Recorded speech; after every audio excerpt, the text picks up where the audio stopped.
So hari ini saya nak bercerita tentang AEFI, kesan sampingan selepas vaksinasi.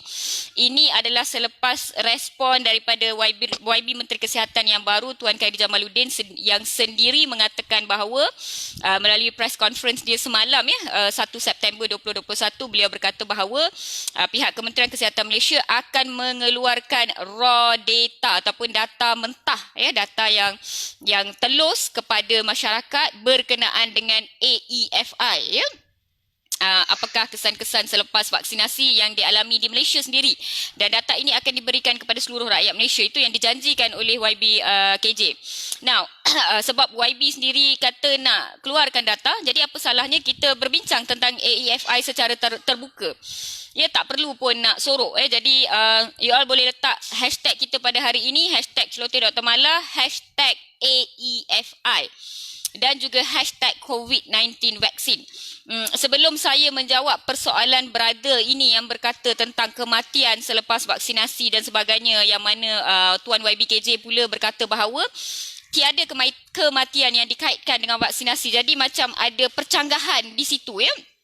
Ya, saya nak komen tentang perkara tersebut, tapi sebelum itu saya nak jawab tentang persoalan tersebut. Ini adalah salah satu sebab kenapa saya nak jawab, adalah kerana saya diasar, saya I am being pushed. Diorang kata, oh doktor tentang vaksin nak sembang, tetapi tentang AEFI tak nak cakap.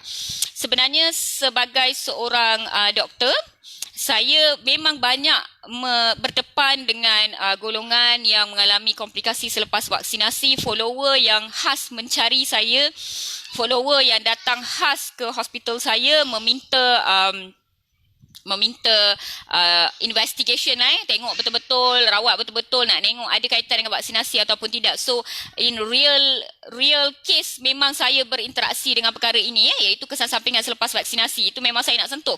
Sebelum tu saya nak sentuh tentang perangai, ataupun tabiat sesetengah golongan, dan mereka kebanyakannya adalah golongan profesional. Di sini saya nak sebut beberapa peguam sendiri, yang mana mereka telah mengambil vaksin. Mereka sendiri telah mengambil vaksin, mereka mendapat manfaat daripada vaksin itu, mereka terlindung. Namun mereka seperti mencanang-canang topik AEFI, memanggil doktor sebagai penghasut, menghasut orang supaya saya tengok satu klip video yang mana peguam sendiri berkata beliau menyebut dan memetik nama saya berkali-kali di dalam video tersebut.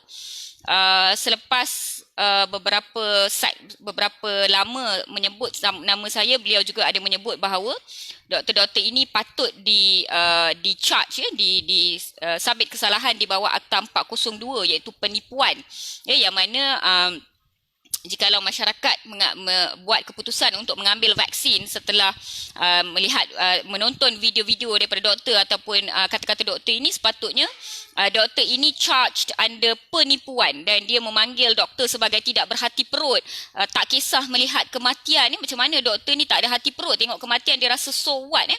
Sebenarnya bila saya tengok klip tersebut, saya tak tahu kenapa saya sangat taci-taci sampai saya menangis. Sebenarnya saya begitu sedih apabila golongan doktor dipanggil sebagai pembunuh, penghasut, tak kisah tengok kematian ni. Saya tak faham. Saya rasa buat masa sekarang kebanyakan peguam bekerja dari rumah, mahkamah pun dijalankan secara online untuk memastikan keselamatan mereka terjamin, dan tugas mereka menjaga undang-undang dan sebagainya berterusan, manakala kami pula masih terpaksa turun ke padang untuk bertungkus lumus bekerja. Dan kamilah yang buat CPR, walaupun dah berumur, kita buat CPR, kita return pulse, kita yang buat intubation walaupun high risk, golongan nurses frontliner yang walaupun mengandung bekerja sehingga rasa nak patah kaki, ada yang terpaksa pulang lambat daripada shift dan sebagainya, dan akhirnya kami digelar penghasut, tak kisah tengok orang mati, tak ada hati perut dan sebagainya. Saya sebenarnya sangat pelik bagaimana seseorang yang mempunyai hati perut, seorang manusia biasa, boleh menyebut perkataan sebegitu, berkata bahawa polis tak telus, AG tak telus, hakim mungkin berpihak pada mahkamah, seakan-akan dia seorang sahaja yang begitu telus, tulen, suci, murni, maksum ke? Adakah dia seorang malaikat? Saya tak faham. Beliau memanggil Satna, korang saya nak pasang charger dekat laptop ni. Saat ni tak boleh nak baca korang punya komen, Kang.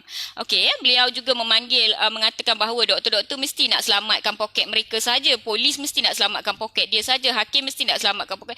Aduh, peninglah peguam tu, dia tak ada poket ke? Orang lain je ke ada poket dalam dunia ni? Semua orang dia nak panggil. Tak fahamlah saya. Ya, saya kurang faham apa yang dia nak cuba sampaikan sebenarnya. Ya, dan dia juga menyebut bahawa macam-macam lah. Jadi saya cuma nak cakap dalam pandemik ni guys, semua orang dalam keadaan yang suffering lah, dalam keadaan yang mental health kita banyak gangguan, ya. Kita banyak tertekan dari segi kesihatan mental, ya. Kita banyak tertekan dari segi negativiti yang berlaku, ya. Hampir setiap hari kita dihujani dengan berita-berita kematian, broad index, sedikit sebanyak ini mengganggu kesihatan mental kita. Dan kebanyakan kita memang ada orang di sekeliling kita yang kita kehilangan, sama ada disebabkan oleh COVID dalam pandemik ini, ataupun kita kehilangan ahli keluarga yang kita tak boleh nak pergi jumpa. Jadi banyak perkara yang kita struggle internally. Tolonglah jangan spread this kind of negativity yang boleh menambah masalah kesihatan mental sebegini. Kami doctors, nurses, frontliners kesihatan, frontliner pertahanan, frontliner polisi, frontliner yang lain, abang rider dan sebagainya, dah banyak stres yang kita go through. Tak perlulah tambah-tambah lagi perkara tersebut. Kalau you nak buat sesuatu dari segi undang-undang, tak apalah, you go ahead, you buat lah. Tak payahlah panggil nama orang macam tu. Name calling and then shaming, sebut perkara-perkara sebegitu sangat menyakitkan hati sebenarnya. Dan it tarnishes people's reputation. Saya sedikit pun tak menyentuh, tak sebut, tak post apa-apa berkaitan dengan individu terbabit, golongan terbabit dan sebagainya, tetapi saya pula yang dipetik-petik. Saya rasa saya yang follow saya daripada awal, saya dah pernah cakap dah. Vaksin adalah pilihan. Kamu nak ambil. Daripada video pertama saya yang viral, saya pernah cakap, kalau tak nak ambil, jangan ambil. Ramai pernah buat message saya dekat personal, ada DM inbox saya, ada bukti. Kalau tanya doktor saya tak confident, saya tak nak ambil, apa saya patut buat? Saya jawab sepatah je, jangan ambil. Tapi ramai pula bila saya kata macam tu tak. Bila saya kata jangan ambil macam tu, mereka ambil. Jadi saya sebenarnya I would like to address on behalf of other doctors yang kami sangat sedih dan sangat we are very annoyed and irritated and upset dengan klaim-klaim yang dibuat oleh sesetengah pihak dengan apa yang kami buat. Kami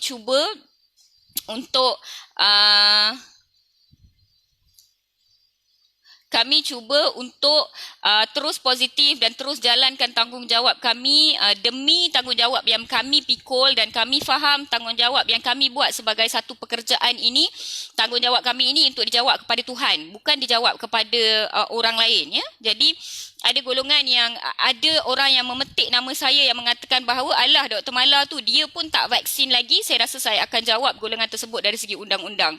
Ia sudah seakan-akan dia menyebabkan doubts kepada pesakit saya, follower saya, reputation saya dan juga kredibiliti saya sebagai seorang doktor yang bekerja di Jabatan Kecemasan. This is a big shaming to me. So, saya akan jawab secara undang-undang apa yang diklaim, especially apabila klip itu viral di WhatsApp sekarang dan dia di-forwardkan kembali kepada saya. It's a big claim. So, I'll be answering that legally soon, hopefully.